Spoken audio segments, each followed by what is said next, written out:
ভাল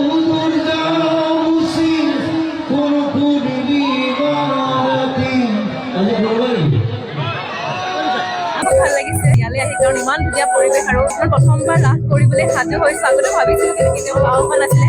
খুব বেছি ভাল লাগিছে। ধন্যবাদ জনাইছো বিক্ৰম দা আৰু এই ৰাসৰ সমূহ কৰ্মকৰ্তাক যে মোক আজি এই বিশেষ ৰাসলৈ আমন্ত্ৰণ জনালে। আহিয়ে গোটেই মনটো ভাল লাগি গৈছে, কাৰণ ইমান ধুনীয়া পৰিৱেশ আৰু আজি মই ৰাধা চৰিত্ৰ দেখিবলৈ পাব খুব বেছি আশা বুলি আৰু খুব ভাল লাগি আছে। আৰ্কিঅলজিকেল চাইট বুলি ক'ম, প্লেচ যেনেকৈ তেজপুৰ, যেনেকৈ বিশ্বনাথ আৰু কাজিৰঙাৰ লগত জড়িত হৈ আছে আৰ্কিঅলজিকেল চাইট। যদি মই ভাবোঁ যে পৰ্যটক ইয়াত আহিব লাগে, চাব লাগে, ইয়াত কি আছে যিবিলাক এতিয়ালৈকে আমি ফ'কাছ কৰা নাই, এক্সপ্ল'ৰ কৰা নাই।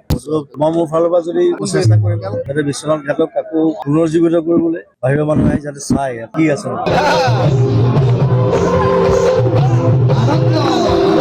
বিভিন্ন জাতি ধৰ্মাৱলম্বীৰ লোকে ইয়াতে ভাও দিয়ে আৰু আমাকো সেয়া সুযোগ দিছে, যাৰ বাবে আমি বিৰাটেই সুখী। আৰু আমি যিহেতু এইবাৰ 4 বছৰ হ'ল আৰু এই ৰাসখনৰ কাৰণে আমি অধীৰ আগ্ৰহেৰে আমি বাট চাই থাকো ৰাসখন কেতিয়া আহিব।